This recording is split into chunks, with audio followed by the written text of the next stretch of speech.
ya YouTubers, Tazman here, bringing you another episode of Foundry Virtual Tabletop from the ground up. And this time, believe it or not, it's the Players Edition.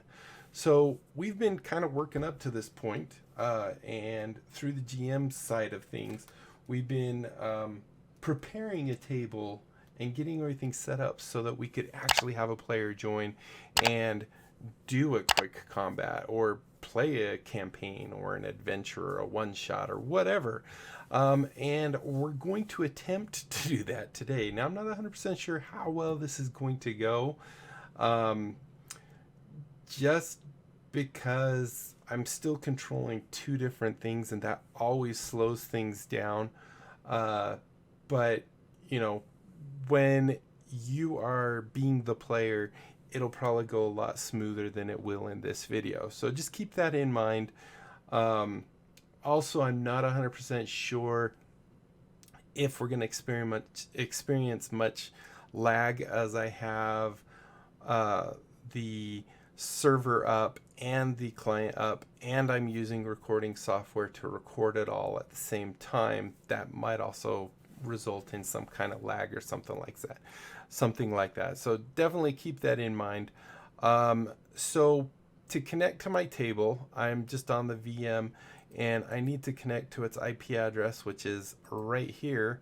It's just your GM will send you a URL. Now you'll notice we're in Chrome, and we're going to get this little thing here, but I think if I hit F11 and get rid of the bar and stuff at the top, we'll get rid of that issue. So once your GM has sent you that link, you can use any browser and you can connect to the table. You will be greeted with a screen similar to this. There might be graphics, there'll definitely probably be more information and stuff. But what you want to do is go to the select user and select your user. Now, if there's multiple users, you can select any of them. If you know their password, you can actually log in as them. If there is no password, really easy. But as you can see, we're selecting Derby Fam, and she does not have a password on here, so we're going to go ahead and hit join game, and hopefully everything will go well. I need to clear that chat while I'm thinking about it. All right. So the first thing you're going to be greeted with is this screen right here. You're going to get this little pop-up saying user configuration. Now, if by chance, because we don't have a token selected, if by chance we close that on accident, and we're like, oh no, I never selected a token, you can always get that back by right-clicking on your name down here, clicking user configuration, and selecting your character. So technically, Brindy has ownership of both this spiritual weapon and the character. The reason she has the spiritual weapon is because as a cleric, she has the ability to cast spiritual weapon, and she's going to want to be able to control that. So I created another token of a spiritual weapon, but in this case, she just wants to select herself. She can choose a color if she doesn't like the one that defaults for her. This will basically be what color her little dot is. You can enter RGB values. You can click on the little eyedropper and click on a color, and it will actually find it. So if we wanted, say, kind of the orangish color of Foundry, we do that. I guess it's more of a reddish color, and that would be our new color. We could come in here. We're going to get her back to kind of purple. My daughter likes purple, so we'll go ahead and do that. Choose that. We're going to hit save configuration. So once we've done that, I might have to go aside. No, she has that. Oh, I have to put her token on the table. Forgot to do that part. So once I put her character on the table,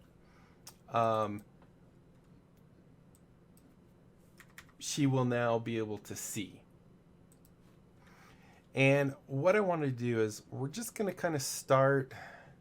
I think we're going to hold off on this section. We've already talked about this. Let's kind of work our way around this way or something, and the character itself. So there are lots of modules that add quality of life to the game, to your tabletop experience. Right now we have very few of them actually enabled. If we go under here to view active modules, you can see we have the character actions tab. or character action list in D&D 5e, and I'll show you what that is. We have the compact D&D character sheet, which is just how your character sheet's displayed. We have the D&D Beyond importer, which really has no relevance to when you're actually playing. This is more for importing your character. If you have a subscription with D&D Beyond, you can actually, and you have the Patreon with, I'm drawing a blank on the developer of this. Let's see, it says right here, I believe. If I click on you, hello, I guess I can't do that. Oh, excuse me, I can't do that on the player side. But yeah, I can't remember his name. But if you're on his Patreon, then you can actually get monsters and stuff like that from your D&D Beyond. As a free account, you can just import your characters. Dice So Nice makes it so you have 3D dice that you can roll on the table. Dice Tray is the little box we saw down here with all the little dice. None of these are needed to play. These are just some quality of life that I really like. There's a lot more, but I wanted to try and keep this as vanilla as possible. And some of these I just thought were, you just have to have them. If you want to configure the settings on any of your modules, you come under Configure Settings and Module Settings. So here we can see Character Action List. We can see it says Limit Actions to Cantrips. You know, you can read these, check them if you like them. Dice So Nice is probably the big one, where you can actually customize your dice. So you can see she has this purple color. Let's say we want to, we're not going to spend a lot of time here. Let's make them so they're metallic. And I also like to set, is it in here? No. Actually, I like to set them as chrome. I think that's really nice looking. Look how awesome that looks. You can change the colors by coming down here, changing the colors. You have like outline color. You can see just around the numbers is an outline. The edge color is, you know, these edges of the dice itself. And the dice color, of course, is the dice color. And then the label color would be your font. You can change your font if you like. If you do say, not that one I'm in, fonts right here. If you did the Foundry, all the 20s and the stuff, like if we spin this to, there's now 1, so it'll be the opposite. Oh, it's rolling the wrong way. It actually has an anvil there. We might see it in just a second. It should be right there. Come on, roll down just a little. Wait. Do I? Oh, that's the font, not the, I'm thinking presets. It's these, the Foundry VTT. This will have it have the little Foundry for the max value of any of them. That's what I'm thinking. Okay, so anyway, you can do this. You can also change preferences. I like to have the dice not so big on the table, so I usually change this to about 50 maybe. Let's kind of turn it down to 50. You can also set up some special effects so that, you know, on a D20 it does something. We're not going to go into any of that. Let's go ahead and save our settings and save. So just to give you an idea what the Dice So Nice is, we're just going to go type a command in here. We're going to just do a /R, which is the /roll. You could do /roll if you like, and then just do 1d20 and hit enter, and you'll see, ooh, nat 20, baby. Look at that. That's some luck. We could also do the same thing just by clicking on this. We can click it once and you'll see it puts in the command for us. Click it again. We can, you know, say that it's advantage, so it keeps the highest. Say it's disadvantage. We can click roll, or we click enter up here, and you see it rolls 2, and it will keep the highest. If you want to see what the value is, you just simply click on this. You can see it dropped to 6, kept at 10.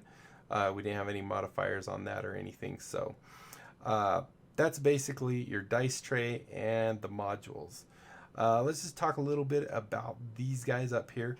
In a game, the one you're going to use the most is the chat, the combat tracker, maybe the actors directory. Periodically, you know, these first 3 might be the most common ones you're going to use. If you want to keep notes, you can always create your own journal. If you've been given a journal, right here you don't actually have access to that. We have items. If the GM has special items they want to put in here, they can do that. Roll tables, if they're special roll tables, once again. Cards, same thing. Audio, this is basically for your game. If you want the ambient noise to be lower, you can do that. You know, if you go in and it's just overwhelmingly loud, of like a waterfall or something like that, you can change that. Interface would be any clicking and binging and stuff like that that the interface might make. Might also include the dice rolls. Playlist is for music that's running in the background. Then we have our compendiums. I don't actually have any compendiums, I think, specifically blocked from a player being able to see them. So this, as a GM, you might want to make sure, you know, they don't have access to the compendiums, which is pretty easy to do with modules. I can't remember if it isn't. And then, of course, we have settings. So those are our different guys up here. One kind of handy thing is, for example, you might want the combat tracker up, which... you might want the combat tracker and a chat window at the same time because you don't like switching between them. To do so, you can actually right click on any of these and you'll get little pop-up windows of them that you can move around and you know, see a little bit better. I need to go end the combat. I was trying to record this earlier, but it wasn't working right. So I'm going to go ahead and end that combat so we can see the whole thing go. So as you can see, there's no active encounters. So that is this area. The next, this is going to be your maps or your scenes. If your GM gives you, say, a world map, you'll be able to click on it here and go into it. Most scenes will be protected where the GM doesn't want you seeing them or navigating to them automatically, but some, for example, world maps, or, you know, so you can see the different cities or sections of a city or something like that, they can make available, and you can simply just back and forth go to them. You can minimize this, really easy right there. So just to give you a little more desktop real estate, you can also minimize this. A pet peeve of mine is it always puts the stupid arrow way down here. It makes more sense to me that it would stay here so that I could just click it again if I did it on accident. But it doesn't do that. I know there are modules that actually do that, and I love that module. We already talked about this. I forgot to talk about the hotbar. So you can actually, when you have your character up, whether you're coming into players here, and this is a folder I created. Yours might not be called players. It might just have characters.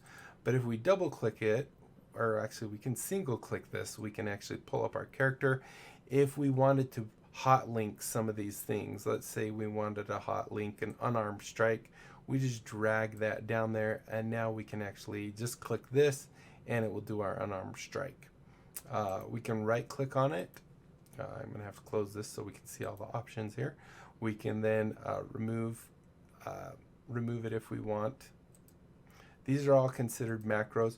You'd also set up dice rolls. Let's say, for example, we are, if we click on this once, this is just side. So if we just do chat, we could just say, hello, something like that.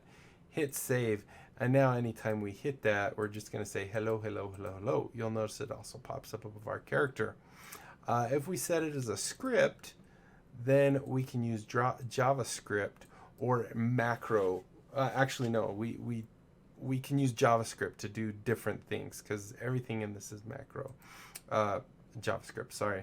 So if we go back to chat, we can also do our dice rolls. So let's say, you know, our GM says, you know, 46, drop the lowest to 1, you know, for your attributes. You can actually set that up so you don't have to go type it every time in the thing. You can /R, you do 4d6 and say DL1. So we'll drop the lowest 1. And now if we hit save and we roll that, you'll actually see it will roll 46. And if we look in here, we'll see there's a 5, a 3, a 6, and it dropped the 1 for us. So we can set up macros however we want. We actually have 5 of these macro bars. So, you know, you can have 1 be for all your attacks, and then maybe 5 would be for specialty things, just to spice up the game a little. The next thing I want to talk about is your actual character here. So if we zoom in on him and click, we can see our name. If we right click, we have some options here. One is we have height. If we're flying or we have the ability to hover or fly or whatever, we can add an elevation in here. So we could say now Brindy here is 20 feet up in the air, and you'll see now it shows up here that she's 20 feet up in the air. Right now in our token we have it set up so that when you mouse over you get this little label. Your GM will probably mostly do that part. Let's go and bring her back down to earth just by getting rid of that. If we're asked to select our character, a real quick way to do it is just right click on your character, hit that, and now we're selecting. So if we were to do a heal or something like that, we would be able to heal ourselves. Uncheck that. You cannot right click on other tokens. I'm not sure if you can right click on other players and see theirs. I doubt it. This right here is different conditions, so we can say we're dead, unconscious, sleeping, dazed or whatever, radioactive. We have regenerate, degenerate, all these different things. We have blessed. So we can put those on us and you'll actually see that it puts a little icon up there.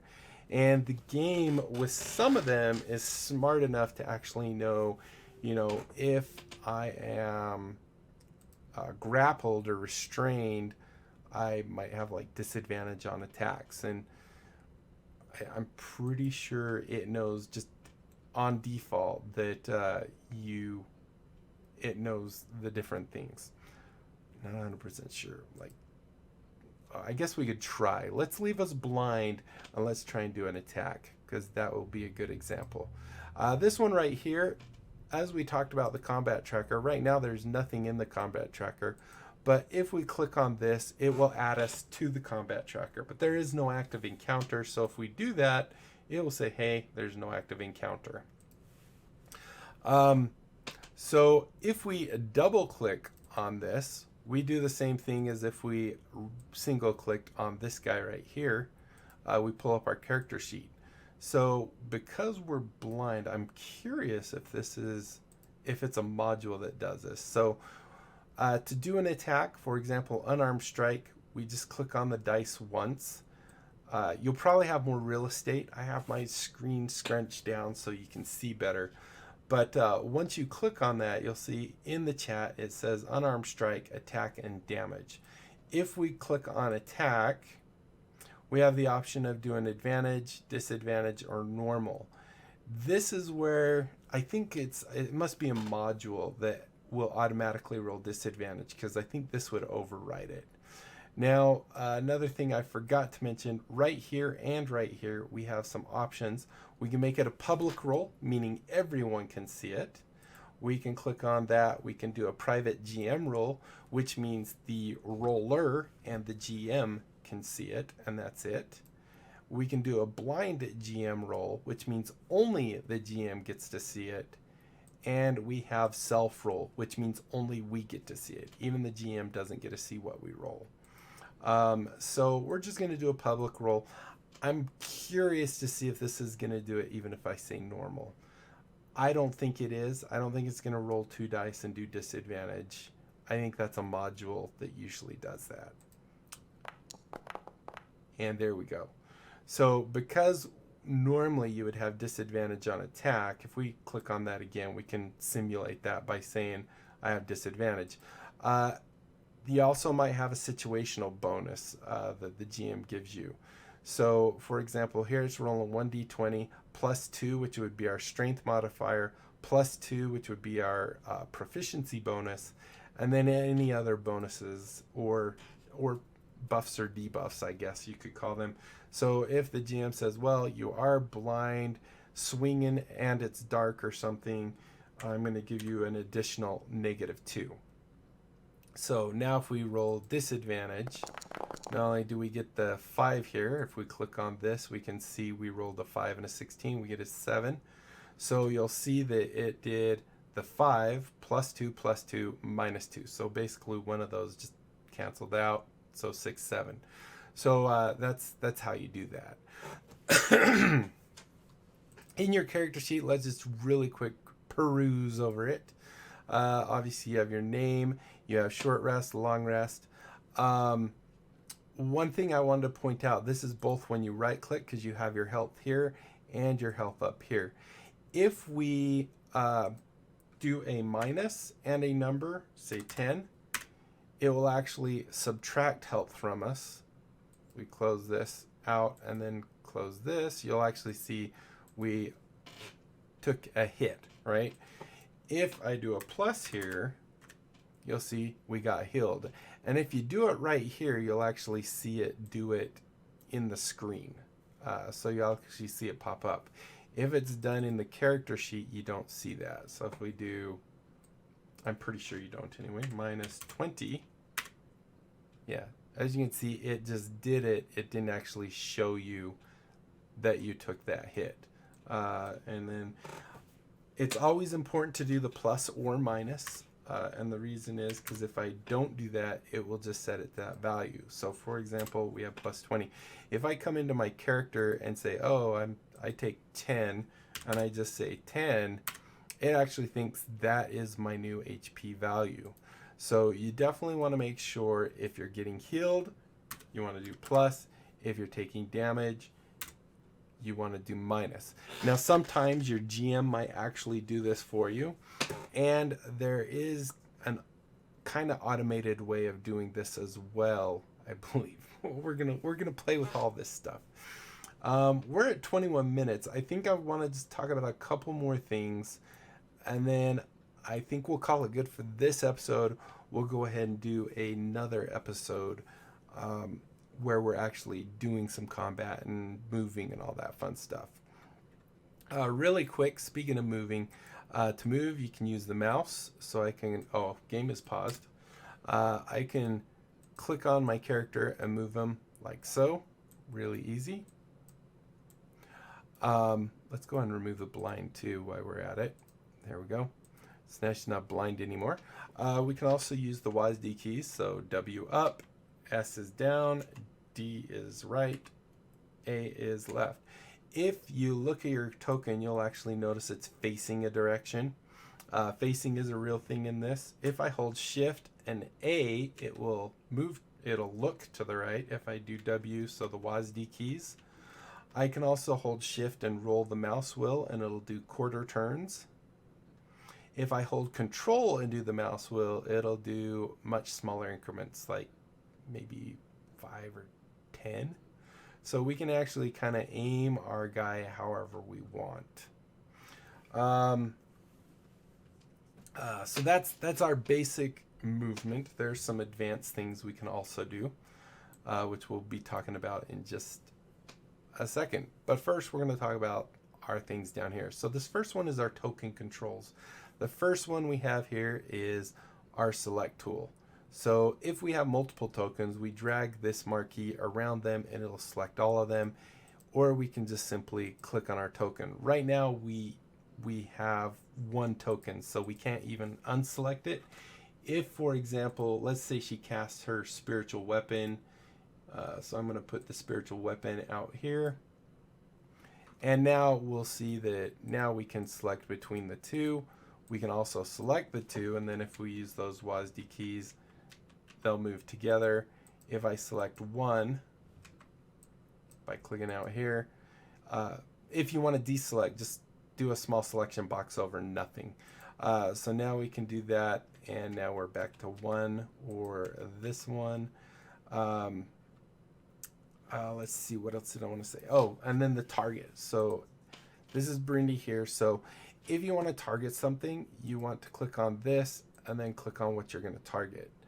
If you want to target multiple things, you can hold down Shift and you can target multiple things.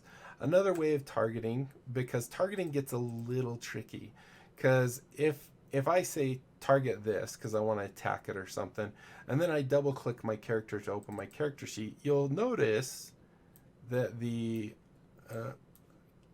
hold on you'll notice that the actual target switched to me. So you need to always make sure when I target, I select that, and then I instantly go back up and go to selection mode. Then I can open my character sheet and do whatever I need to. This next one down here can also be used to is the ruler, basically. And if we move our spiritual weapon, say down here. So this is for figuring out how far something is. So if I click on the ruler and then go here, I can see, oh, there's 50 feet, right? Or I can move 30 feet. If you let go of the mouse button, it will go away. Now, there is some cool things you can do with this, because, you know, like if I were measuring, how far am I from that wall? 30 feet. If I start from my character and I say, okay, this is where I want to go is 30 feet, I can hit space while holding the mouse button and it will move my character there. If I just let off, it will stop. Now there's some other things you can do with this. Is let's say there's a wall here and I want to go around it, I can actually draw my thing. If I hold control, I can now let off the mouse button and it will keep it. And then if I click that left mouse button, now I can actually do multiple. Just by clicking that left mouse button again, I can basically do that. Now once I've done all those, I can hit space and my character will follow that path. The other thing to note with that, if I'm drawing that and I hold control and let off my mouse button, click it, you'll notice that it's also showing this first length is 30 feet, this next one is 15 feet, this one is 85 feet in total is what the bottom is showing, and then there's that one, and then 10 feet here, or 110 feet total is how far my token's moving. So it's really cool that it keeps track of each of those legs.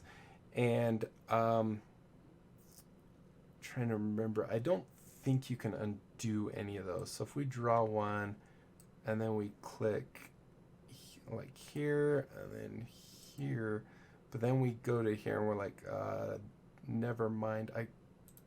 Yeah, you can right click and it'll undo the last one. So there you go. I wasn't 100% sure if that one was going to work. I wasn't sure if that was a mod or not. So there you go. Let's go ahead and hit space. Pretty fun stuff there. So the big thing here is remember not to select your token on accident. Speaking of which, there is another way, and with mods there's lots of different ways to select tokens. But if I double right click, does it shift? Is it because it's double left click? No. That was working earlier when I was testing it. Control right click, alt right click. No. All right, well, normally, oh, no. Yeah, forget I said that. Apparently that doesn't work anymore. It used to be, and maybe it's a module, that if you double right click, it would target, but it doesn't seem to do it. So vanilla, it seems like this is your only way. Target, click it, untarget, click you. Let's go ahead and do these other two, and then I'm going to go ahead and call it good for this episode. I think we'll be good. So let's go and untarget this guy. So this is our templates, our different types of templates. Let's say we throw a fireball. What we can do is click on our circle template here, click here, and drag it. Oh, there we go. I might be lagging or something. Which can happen, by the way. I'm going to hit refresh real quick in this window, and it should bring it back up right where we were, just refreshing all the stuff. And let's try and just double right click. No, still don't work. but I can do, maybe it's because it's not a bad guy. Let me move bad guy out here, because I could swear you could double right click it. So let's bring this little bad guy out here, and let's try and double right click him. There we go. So I guess if you don't have this option where it pops up this, you can double right click and it will do a bad guy. Oh, I knew it. I knew that was something. Okay, so let's go ahead and move on. So we have our template. Oh, I need to go turn that off real quick. Ignore that. Okay. So let's talk about the templates now. So we have, for example, a fireball. So we can click on this and draw it out. There we go. I don't think it'll let me click out there is what it was doing. So you can see it's drawn a circle, and we can see how big that circle is. Let's say our fireball or whatever spell we're doing is an AoE, and it does a 20-foot radius. Well, we just clicked it and it's 21, so we're actually off. We can always go to the center of it, double click this guy, and we can change it. Or if, for example, I meant it's supposed to be a rectangle or a square. You know, we can go change it there. And then we can come in here and say, oh, it was actually supposed to be a 20. We can change the color. If we have a special template image, we can always put that on there. I think I might have some, so like, I don't know if the fill color will override that. It used to, but if I know the path to an image, which I don't know it off the top of my head, let's just go ahead and leave this how it was-ish. Go ahead and make it purple again. So we can set it to 20, for example, and now it will actually do an exact 20. So you would know anything within this radius is going to be hit by whatever I'm dropping. There are modules that actually will select any tokens that are within that radius, and then if you have careful spell or something like that, you can go unselect your friends. So it's really nice. You can also do cone, you can do cube or rectangle, and you can do line or ray. And they all work exactly the same. If we say we shot a ray, there we go. Right now it's dark, so it's kind of hard to see. Hopefully you can see that. I didn't even think about that. So anyway, that is that. This last one down here is bookmarks or journal entries. We talked about journal entries over here. If the GM, for example, makes a journal entry available to you, you would be able to, I wonder if I could do that real quick, because I have a journal entry in this scene. Let me just see if it'll give me permissions.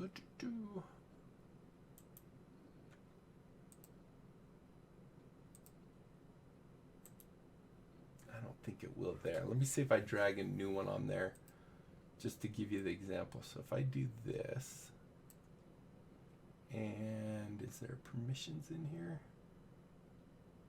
Entry book icon. I don't see that one. Do I have to do it here? Here we go. Maybe this is it. So if I say, I'm just going to say owner to make sure. All right, let's see if that works. So right now there's actually an entry right here. And if I turn this on, it might be because I'm not in there.